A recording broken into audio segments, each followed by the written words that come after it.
Dos personas que justamente se desenvuelven y hablan y han venido conversando con los diferentes medios de comunicación en estos últimos días sobre este tema. Estamos hablando de Joana Ortega del colectivo Vida y Familia, y también hemos invitado a José Redromán, quien es parte de Cuenca Escoge la Vida, de este interesante colectivo que también se viene desarrollando en nuestra ciudad.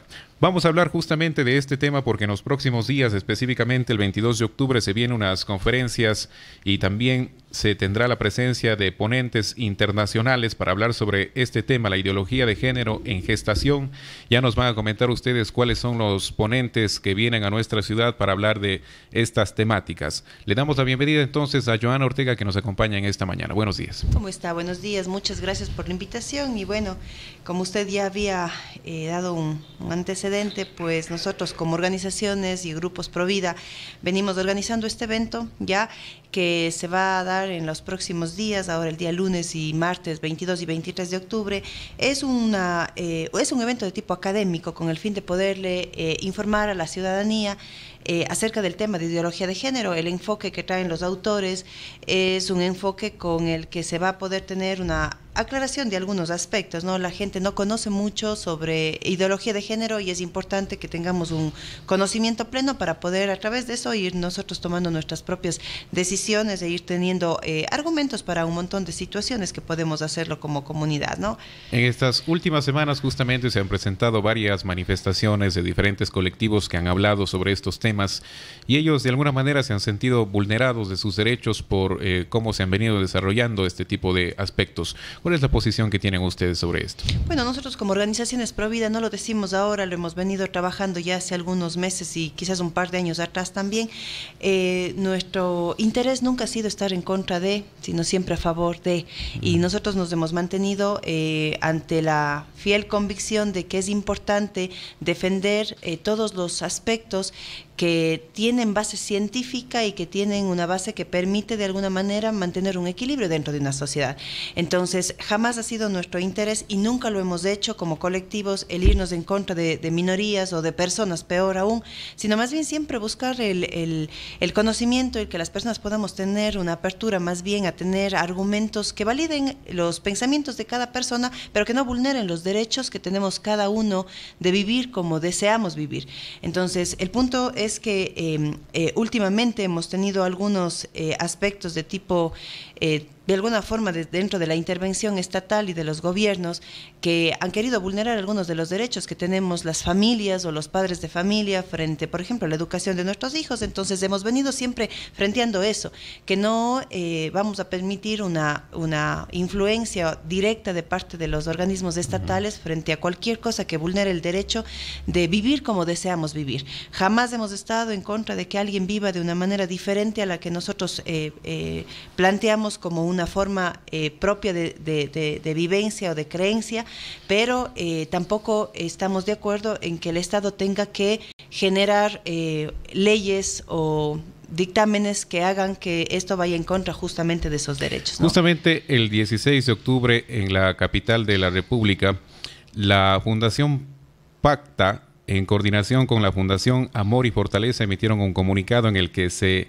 indica que el doctor Jorge Washington Duarte Esteves, juez de la familia, mujer, niñez y adolescencia con sede en la parroquia Calderón del Distrito Metropolitano de Quito, aceptó la acción de protección solicitada por la niña Amada y sus padres con el objetivo de cambiar el dato sexo y el nombre de su cédula de identidad, mismos que concuerdan con la identidad de género autopercibida de la niña. ¿Cuál es la posición que tienen ustedes?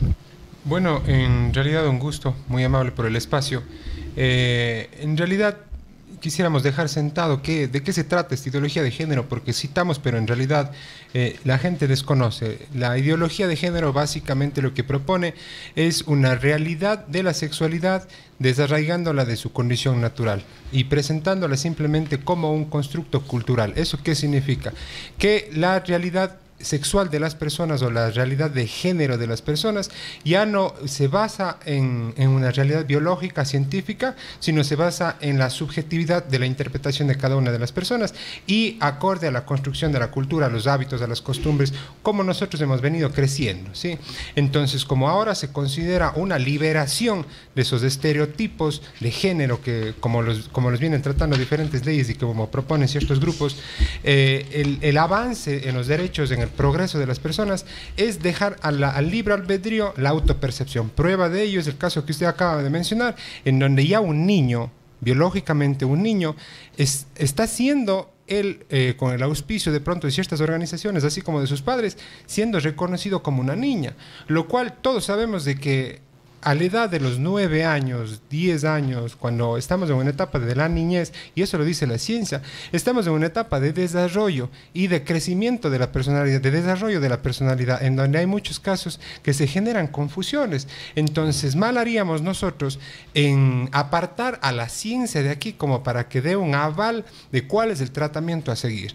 Aquí ha sido muy enfático el doctor Paul Mahieu, director del Hospital Johns Hopkins, exdirector del Hospital Johns Hopkins y uno de los mayores referentes a nivel mundial en psiquiatría y en neurociencias, que en esta etapa de desarrollo del 80 al 90% de los niños que tienen este trastorno, disforia de género, como se llamaba hasta, bueno, sigue constando en el DSM-5, el manual de psiquiatría más actualizado que tenemos como disforia de género, el 80 al 90% de los niños que pasan esta etapa sin una influencia externa terminan reafirmando su género conforme a su sexualidad biológica. Entonces, ir haciendo estos cambios previos, hay muchos casos en donde ha habido un arrepentimiento incluso después de operaciones ya para una reasignación de sexo, en donde ya los resultados son bastante nefastos. Ahora, justamente hablábamos de que varios colectivos manifiestan que esto reivindica los derechos de las personas y que se siente un precedente para que se pueda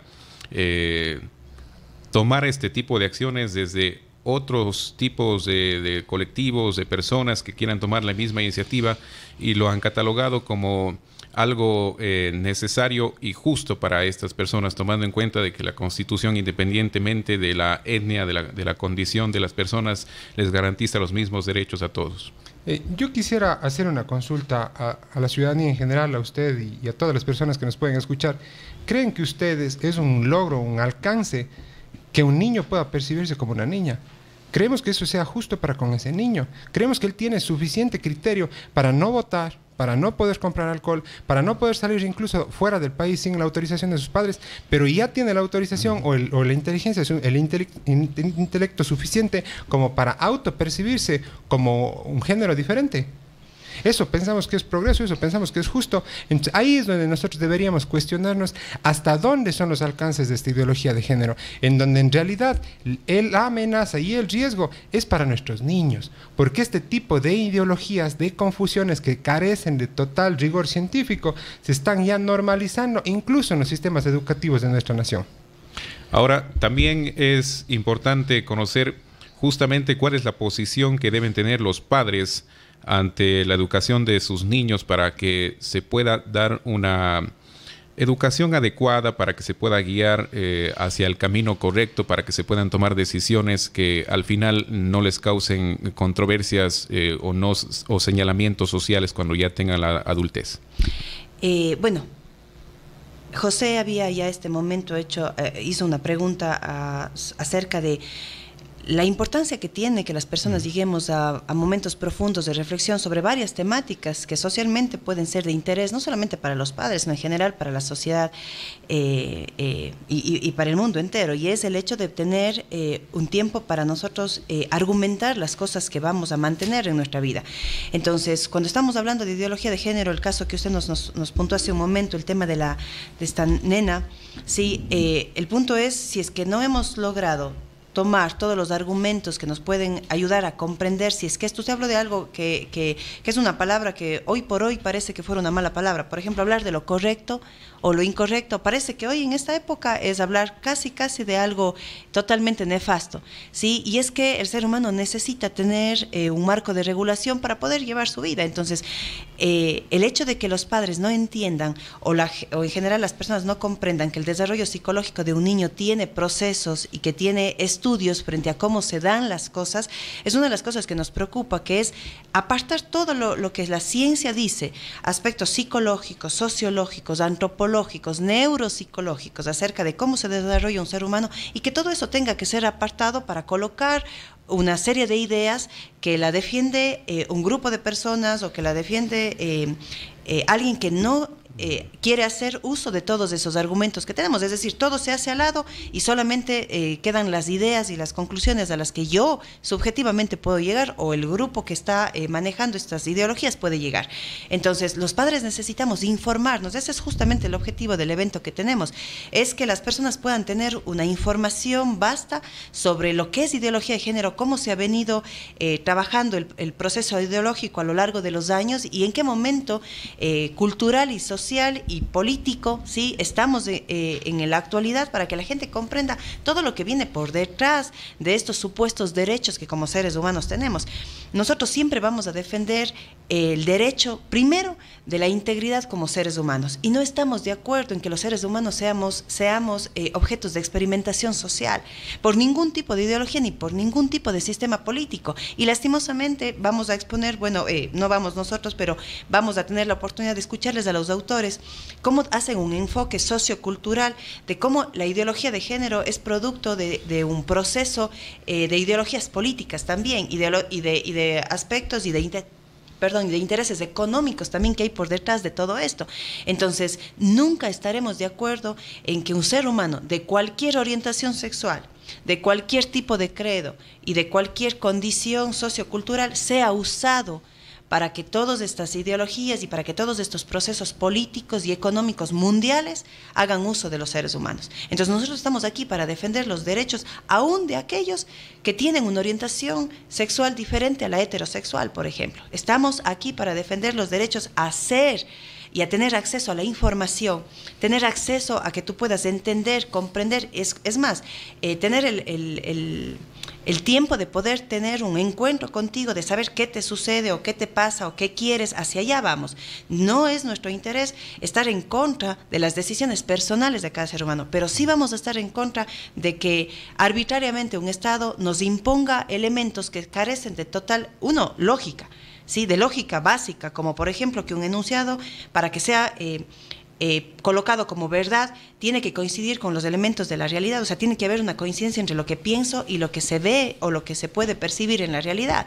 Entonces, cuando, por ejemplo, en el caso de las personas que tienen esta disforia de género, al no haber eso, es decir, lo que yo siento frente a lo que es una realidad, estamos hablando ya de un problema psicológico que requiere atención y tratamiento. Eso no lo digo yo, nos decía aquí nuestro compañero, el doctor Mahug, igual Lawrence Meyer, son dos psiquiatras reconocidos y son los psiquiatras que más han hablado acerca de cómo entender psicológicamente y neuropsicológicamente estos elementos, y ellos dan explicaciones majestuosas sobre qué es lo que sucede aquí. Entonces no podemos hacer de lado toda esta información, sabiendo que es importante tomarlo en cuenta antes de asumir, por ejemplo, políticas gubernamentales como aprobar que un niño de 8 o 9 años tenga la posibilidad de no solo de una autopercepción, sino más bien de hacer uso de esa autopercepción sin que no exista ninguna otra norma que darte trámite a lo que tú estás sintiendo y pensando. Imagínense a dónde podría llegar el mundo si todos, desde que somos pequeños, accedemos a nuestros deseos, sin que nadie nos ayude a aclararlos, sin que nadie nos dé una información sobre qué es lo que nos puede estar sucediendo, de cómo podemos de alguna forma resolver esta situación. Y le hablo porque yo soy psicóloga clínica y ya son más de 15 años que yo paso en la práctica clínica con personas que tienen estas diferentes dificultades, y que a la final hablamos de que existe un sufrimiento en el ser humano. Entonces es importante que la gente comprenda que necesita capacitarse, obtener información de todos los lados, argumentar lo que necesita tener en cuenta para tomar decisiones adecuadas y correctas. correctas, que fue la palabra que usted utilizó, pero como le digo, en la época postmoderna en la que vivimos parece que hablar de moral, parece que hablar de lo correcto, incorrecto, de lo bueno, de lo malo, casi es prácticamente algo pecaminoso. O sea, es como que si fuera malo hablar de moral, de ética, de aspectos, de principios, de valor. O sea, es casi hablar de algo diabólico. Entonces, en realidad estamos en ese momento. Entonces, es importante que la gente comprenda y se capacite. Hay un tema que de por medio siempre estará presente. Lo difícil que se vuelve conversar sobre este tema sin que levante pasiones, sin que de por medio exista una polarización. Por un lado, quienes pertenecen a los autodenominados grupos minoritarios que reclaman cada vez más presencia en una sociedad activa, en una sociedad que se conserva de alguna manera en la ideología o una manera de ver de años atrás. No obstante, también existe al mismo tiempo la posibilidad de que estas minorías sean representadas, se agrupen, formen de alguna manera movimientos que los representen y que desde luego tengan su representación, voz en la sociedad actual. Tanto así que hoy vemos en un concurso internacional como es Miss Universo concursar por primera vez a un hombre que desde luego se ha hecho las modificaciones físicas para considerarse mujer y que está concursando por el título. El día de ayer podía revisar una opinión a través de las redes sociales bastante certera cuando se refería, y allá va mi pregunta, se refería precisamente a lo que estos grupos minoritarios solicitan, piden, exigen. Primero, respeto. Número 2, tolerancia. No obstante, al parecer, y decía esta opinión que comparto en este momento a través de los micrófonos de la W, no parece que existiera por estos mismos grupos ni la comprensión ni la tolerancia por quienes piensen diferente a ellos. En este caso, al parecer ustedes piensan diferente a ellos y estaría bien. ¿Ustedes consideran que en la sociedad actual es convivible estas dos formas de pensar, estas dos formas de autodeterminarse, estas dos formas de llevar o decidir, su propia vida? Solamente quería hacer ahí una aclaración, ¿sí? Yo digo, estamos en un momento en el que todo es, o se pide todo tolerar, menos tolerar a quienes no quieren tolerar todo, ¿sí? O sea, es tal así la contradicción de que cuando hablamos de tolerancia, eso no es sinónimo de aprobación de lo que tú quieres hacer, es sinónimo de respeto y en eso estamos totalmente de acuerdo. El respeto absoluto a la integridad de las personas frente a las condiciones sociales, orientaciones, etcétera, estamos totalmente de acuerdo, pero la aprobación de eso, menos aún a través de instancias gubernamentales, es ahí donde nosotros llegamos a un momento en el que decimos, bueno, es importante analizar todas estas cosas, ¿sí? Porque la tolerancia involucra eso, respeto. Jamás hemos salido a, peor aún como colectivos, le hablo, no sé si es que hay, obviamente deben haber y existen situaciones personales en las que hay gente que realmente no es solamente irrespetuosa y agresiva con grupos minoritarios, lo es con muchas condiciones. Cuando una persona tiene algún tipo de discapacidad, cuando un chico tiene alguna condición o alguna situación, por ejemplo, en algún momento tuvimos, yo me imagino que ir poniendo políticas de salud pública, por ejemplo, con respecto a niños que tenían, por ejemplo, síndrome de Down. En algún momento se tiene que parar la discriminación frente a estas minorías, en este caso una condición psicológica y biológica de un niño. Pero eso significa esa parte, es decir, vamos a dar que la gente entienda que hay que tener tolerancia y respeto absoluto por las condiciones diversas de cualquier tipo en los seres humanos. Pero eso no significa que todos tengamos que sumarnos o que coincidir con el mismo tipo de pensamiento. ¿Por qué? Porque el rato que se vuelve algo, una norma, una ley, como lo hemos estado presentando de que los gobiernos están queriendo hacer, eso ya no es tolerancia. Voy a dar lectura, Yamil me regala solo esta última intervención. de un mensaje de un amigo que a través de las redes sociales nos escribe y también de un comentario que nos llega a través del 099-514-1114. En las redes sociales nos dicen: buenos días, una pregunta: ¿estaría de acuerdo que la ley sea como en Rusia, libertad para ideología de género, pero prohibida de hablar de dicho tema a niños y adolescentes? Es lo primero. Y segundo, nos escribe una opinión un amigo oyente o amiga oyente. Nos dice: estimados, buenos días, respondiendo a la pregunta, yo no creo que un niño pueda escoger su sexualidad, ni siquiera un adulto. Esto no es algo que se escoge. Adicional, hay grupos LGBTI que están atrás de esto para que más personas busquen esto y así ellos tener más personas a su lado. Queremos hacerlo normal, algo que no es normal, y por detrás hay grandes grupos políticos. Es lo que opinan. Por ejemplo, hablábamos hace un momento de que es importante que la gente comprenda que esto no es cuestión de ideología, sino de ciencia. La neuropsicología nos muestra a través de los estudios de que el cerebro humano termina de desarrollar las funciones más altas de pensamiento crítico, estas se llaman funciones ejecutivas, se termina de desarrollar hasta los 21 años de edad. Si yo no tengo entonces madurez biológica para tener al 100% los funcionamientos de lo más alto que puede llegar el cerebro, que es el pensamiento crítico, y estas funciones ejecutivas hablan de la organización, ejecución, control de tu conducta, etcétera. Esas son las funciones ejecutivas. Si la neurociencia muestra y prueba que biológicamente un cerebro está inmaduro hasta los 21 años, yo le hago esa misma pregunta. ¿Un niño y un adolescente pueden tener criterios totalmente maduros para enfrentar las decisiones que se pueden tomar a esta edad? La respuesta biológica, psicológica y científica es no, pero no por una ideología, porque la ciencia lo demuestra. Ahora, remitiéndonos ya a las aulas, ¿cuál sería la posición entonces de los docentes? ¿Qué tipo de educación deben brindarles a los niños, tomando en cuenta que también se manifiesta que no se debe ocultar la información para que ellos vayan desarrollando justamente el conocimiento en torno a la sexualidad, para que cuando lleguen a la adultez utilicen adecuadamente los términos que deben hacerlo y sobre todo puedan desarrollarse sin ningún inconveniente en la sociedad?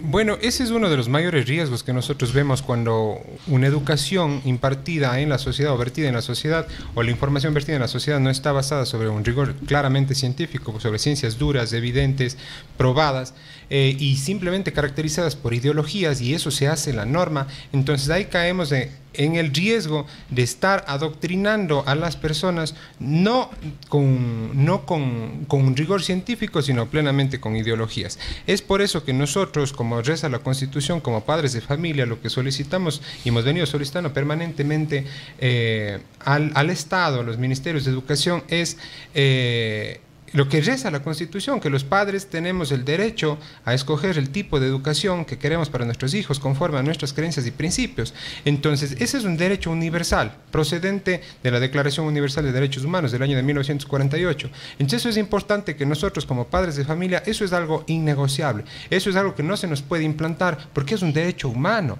y no podemos tampoco ser discriminados, o la educación tampoco puede contravenir contra nuestras creencias. Entonces, lamentablemente, y voy a citar un caso para ver los alcances que puede tener esta ideología de género. Por ejemplo, han habido docentes en diferentes partes de Europa y en Estados Unidos que han sido removidos de sus cargos por ellos no prestarse para impartir ese tipo de ideología porque carece de todo rigor científico. Han habido 2 pasteleros en la ciudad en Boston, que han sido demandados por un valor de más de $135,000, han sido mandados a pagar un valor de más de $135,000 por negarse a hacerles un pastel a una pareja homosexual. Entonces, ¿hasta dónde esa tolerancia o ese manto de tolerancia ya se está volviendo una dictadura? ¿Hasta dónde esa tolerancia ya se comienza a transformar para alcanzar los derechos de un grupo minoritario, tenemos que violentar los derechos de las otras personas? No nos parece que ese es el camino más saludable para la sociedad, y en eso es por eso que nosotros venimos promoviendo este tipo de eventos, para que la gente abra su mente y no simplemente escuche una sola parte de la versión de los hechos, ¿no? Sino que se complemente y se contraste con estos ponentes y con este tipo de eventos que traemos a la ciudad de Cuenca. Este y otros temas entonces se van a tratar este próximo 22 de octubre. ¿En dónde va a ser el evento? El evento se va a llevar a cabo en el auditorio del edificio de la Cámara de Comercio de Cuenca, en el auditorio Roberto Crespo Toral, el día lunes 22 de octubre a las 7 de la noche.